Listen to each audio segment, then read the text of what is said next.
Assalamualaikum warahmatullahi wabarakatuh. Selamat datang di channel Sobat Hales. Tetap semangat belajar. Semoga channel ini bermanfaat untuk teman-teman semua. Namun sebelum kita mulai, jangan lupa klik tombol subscribe dan tombol lonceng agar teman-teman tidak ketinggalan notifikasi update terbaru dari channel Sobat Hales. Pada sesi ini kita akan mengenal proses grup project atau kelompok proses proyek.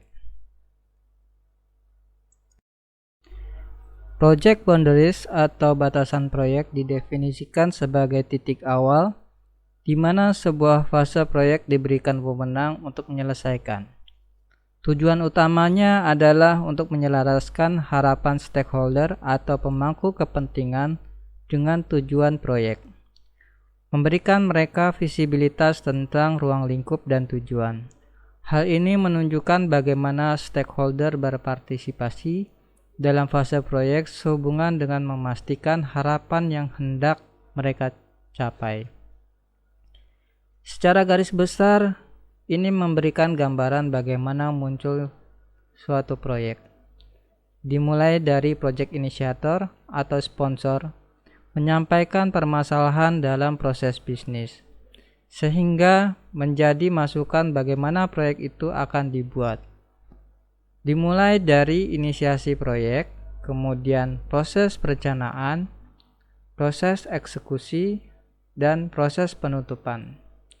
Komponen tersebut masuk dalam proses mengontrol dan mengawasi kegiatan aktivitas proyek, hingga hasil proyek yang berupa produk atau jasa diserahkan kepada pengguna akhir, beserta dokumentasi proyek yang menjabarkan aset-aset proyek.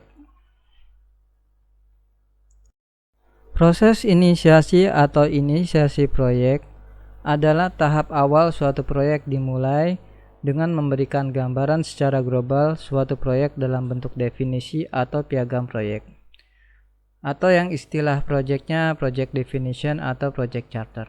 Secara global menggambarkan ruang lingkup proyek, tujuan, waktu pengerjaan atau pelaksanaan proyek, biaya, dan informasi umum lainnya. Inisiasi proyek di sini berupa dokumen definisi proyek yang akan dijadikan sebagai bahan pegangan dan acuan dalam perencanaan proyek, yaitu pembuatan dokumen perencanaan manajemen proyek atau project management plan. Tujuan dari inisiasi proyek diantaranya menentukan tujuan secara rinci, mengidentifikasi faktor-faktor penentu pelaksanaan proyek, menentukan skop atau ruang lingkup, jadwal, kebutuhan sumber daya proyek secara garis besar, asumsi, serta batasan-batasan proyek sebagai acuan dalam membuat perencanaan manajemen proyek yang akan menentukan kriteria keberhasilan proyek. Mekanisme atau cara inisiasi proyek dimulai dari pemilik proyek memberikan penugasan atau assignment kepada manajer proyek atau project manager dan tim proyek. Selanjutnya, manajer proyek dan tim bersama-sama membuat definisi atau piagam proyek dan disetujui oleh pemilik proyek, kemudian dijadikan acuan dalam pembuatan perencanaan manajemen proyek.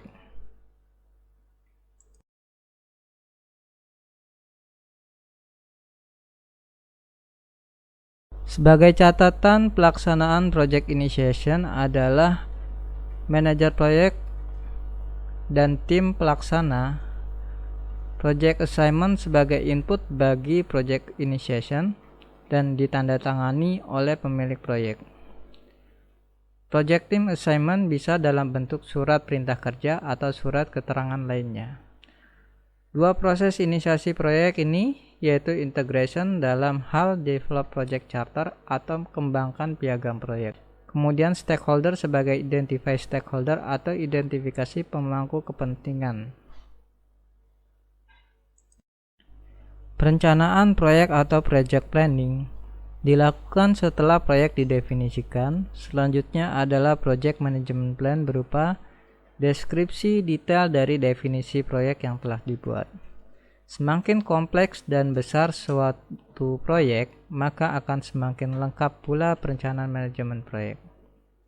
Perencanaan proyek secara umum berisi ruang lingkup atau scope, waktu pengerjaan time, anggaran biaya proyek cost, kualitas atau quality, sumber daya atau resource, risiko atau risk, komunikasi atau communication, pengadaan procurement, integrasi integration, yang terakhir yaitu pemangku kepentingan atau stakeholder. Tujuan perencanaan proyek diantaranya menentukan scope, schedule, dan cost proyek, menetapkan prosedur pengontrolan proyek, menentukan kualifikasi, personil, peran dan tanggung jawab, mengidentifikasi resiko dan tindakan penanggulangan, membuat perencanaan komunikasi, menyetujui project baseline untuk mengukur kinerja proyek.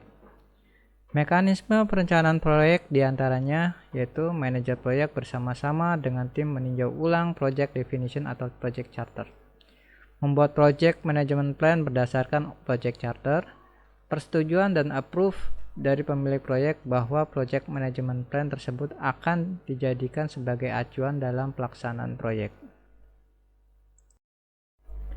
Dokumen project plan diantaranya yaitu berupa project definition sebagai acuan dalam pembuatan project management plan, struktur rincian pekerjaan atau WBS, penugasan tim proyek, project team assignment, jadwal proyek, project schedule, rencana anggaran belanja atau RAB proyek, perencanaan komunikasi atau communication plan, meliputi meeting dan reporting.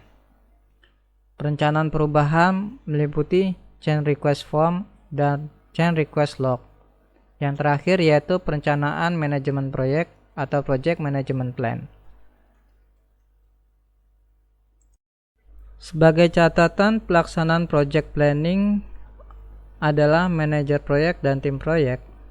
Manajer proyek, tim proyek, dan pemilik proyek menentukan usulan perubahan harus melalui change control prosedur.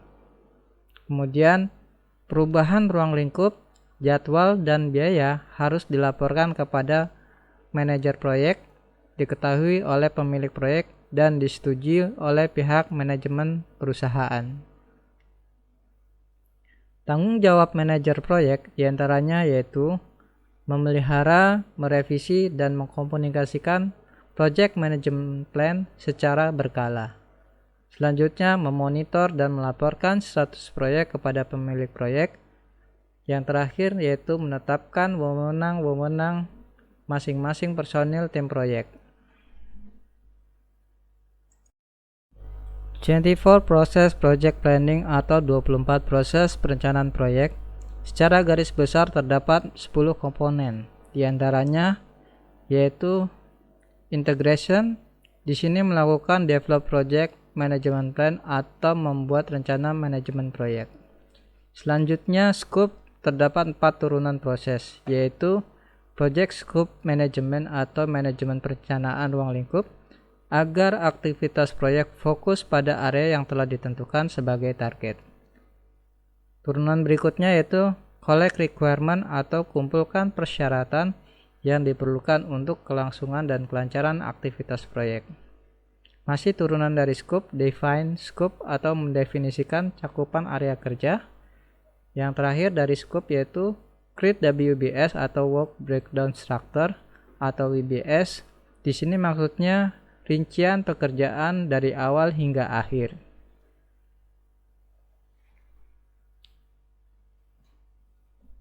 Yang ketiga, time, terdiri dari 6 proses turunan, yaitu plan schedule management atau manajemen perencanaan jadwal. Selanjutnya, define activities atau tentukan aktivitas yang perlu dilakukan. Kemudian, sequence activities atau urutan aktivitas kerja. Dilanjutkan lagi dengan estimate activities resource, yaitu memperkirakan aktivitas seluruh sumber daya. Kemudian, estimate activities duration atau memperkirakan durasi kegiatan atau lama waktu yang diperlukan untuk satu proses. Yang terakhir turunan dari time, yaitu develop schedule atau mengembangkan jadwal. Selanjutnya yang keempat, masih dari turunan 24 Process Project Management Plan, yaitu cost. Terdapat proses turunan diantaranya Plan Cost Management atau manajemen perencanaan biaya. Selanjutnya Estimate Cost, yaitu estimasi biaya. Yang terakhir adalah Determine Budget atau penentuan anggaran. Yang kelima turunannya yaitu Plan Quality Management atau rencana manajemen mutu. Yang keenam HR, Plan Human Resource Management atau merencanakan manajemen sumber daya manusia. Yang ketujuh Communication, Plan Communication Management atau merencanakan manajemen komunikasi. Yang delapan Risk, terdapat 5 turunan proses diantaranya yaitu Plan Risk Management atau merencanakan manajemen risiko. Selanjutnya Identify Risk atau identifikasi risiko. Kemudian Perform Qualitative Risk Analysis atau melakukan analisis risiko kualitatif.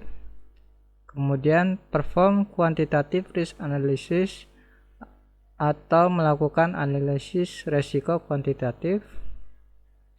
Yang terakhir turunan dari risk yaitu Plan Risk Response atau perencanaan tanggapan risiko.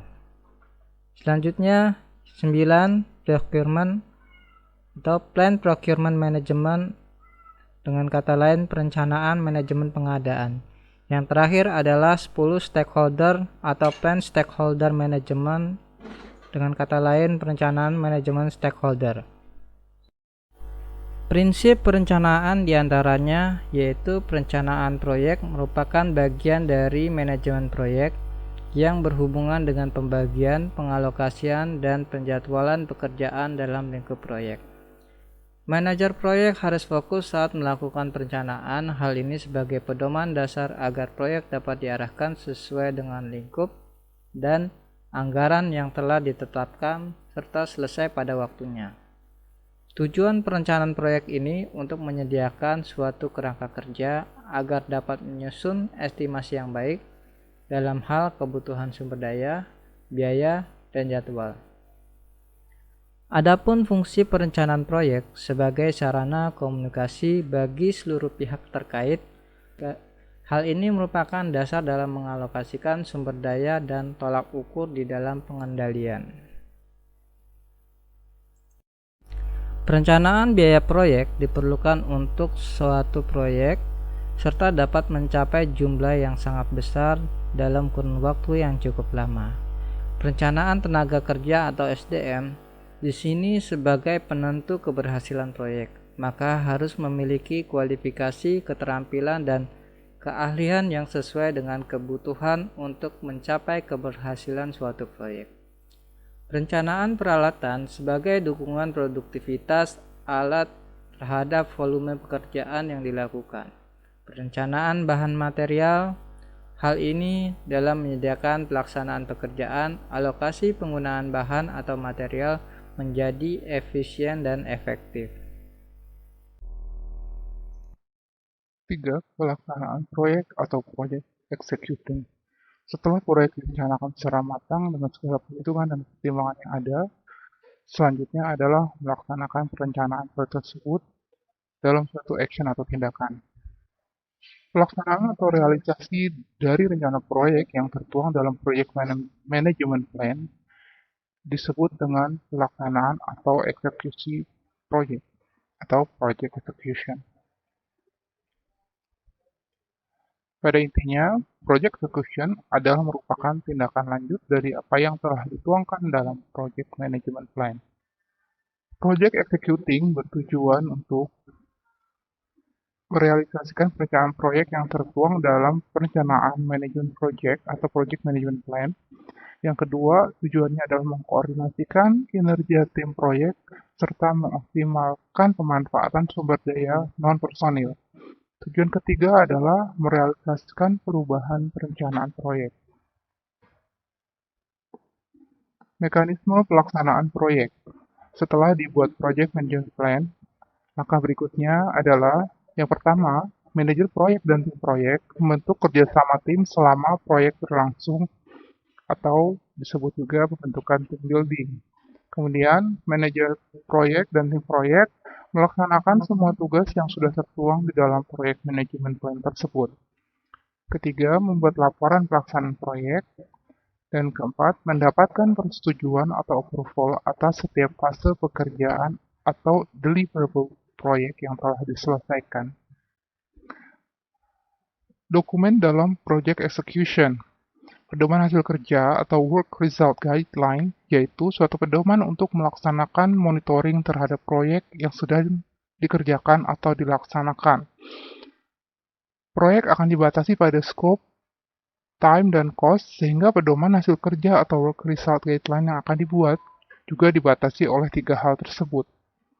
Pelaksanaan monitoring pelaksanaan proyek dilakukan secara terus-menerus. Namun, pedoman hasil kerja disesuaikan dengan task atau deliverable yang ada. Dokumen yang harus disiapkan adalah Work Result Guideline. Proses-proses dalam pelaksanaan proyek. Ada 8 proses dalam project executing. Yang pertama adalah integration, yaitu bertugas mengembangkan piagam proyek. Yang kedua, quality, bertugas mengidentifikasi pemangku kepentingan dalam hal penjaminan kualitas. Ketiga, HR atau Human Resources, bertugas mendapatkan tim proyek, kemudian mengembangkan tim proyek, dan mengelola tim proyek tersebut. Keempat, proses communication, yaitu bertindak mengelola komunikasi. Yang kelima adalah procurement, berkewajiban melakukan pengadaan untuk semua hal-hal yang dibutuhkan dalam pelaksanaan proyek. Yang keenam, stakeholder, yaitu harus dilakukan kelola atas keterlibatan para pemangku kepentingan. Project Executing SDLC. Dalam tahapan ini, eksekusi dilakukan oleh tim TI yang membangun dan mengembangkan aplikasi sistem informasi dengan konsep SDLC. Yang pertama adalah tahap planning, yaitu kegiatan perencanaan yang meliputi analisis kebutuhan bisnis dalam dokumen project charter. Selain itu, penentuan penggunaan bahasa pemrograman, database, ketersediaan server, dan tools lainnya juga mulai disiapkan dalam tahapan ini. Analisis. Kegiatan analisis meliputi analisis dampak terhadap bisnis, mengidentifikasi potensial risiko yang mungkin ada, celah keamanan data, dan konsep high availability jika diperlukan. Tahapan desain, yaitu kegiatan mendesain perancangan database, pembuatan ERD, pseudocode, DFD, use case diagram, activity diagram, hypo diagram, design theme, design form, dan lain-lain. Implementation. Kegiatan implementasi meliputi pembuatan kode, pengujian, deploy, dan go live, mengetes skenario dokumen atau TSD, manual guidance, dan technical dokumen harus ada.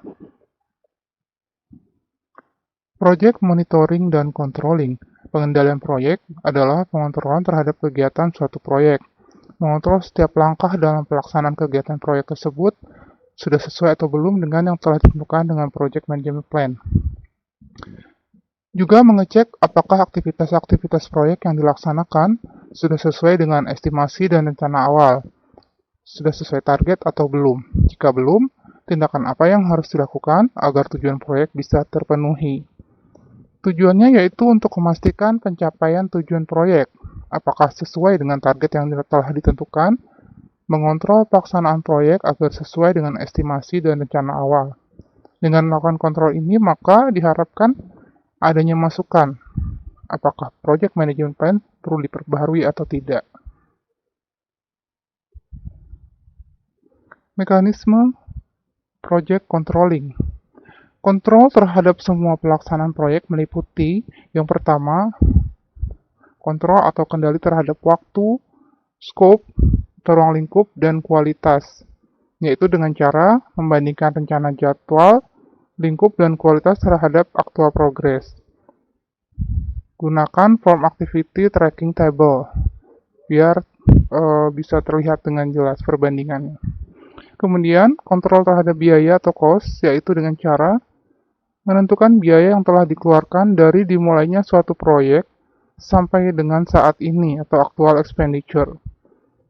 Kemudian, membandingkan actual expenditure dengan rencana anggaran, menentukan biaya dan waktu dari saat ini sampai dengan selesainya suatu proyek. Selanjutnya, menentukan biaya dan waktu penyelesaian proyek atau estimate at completion.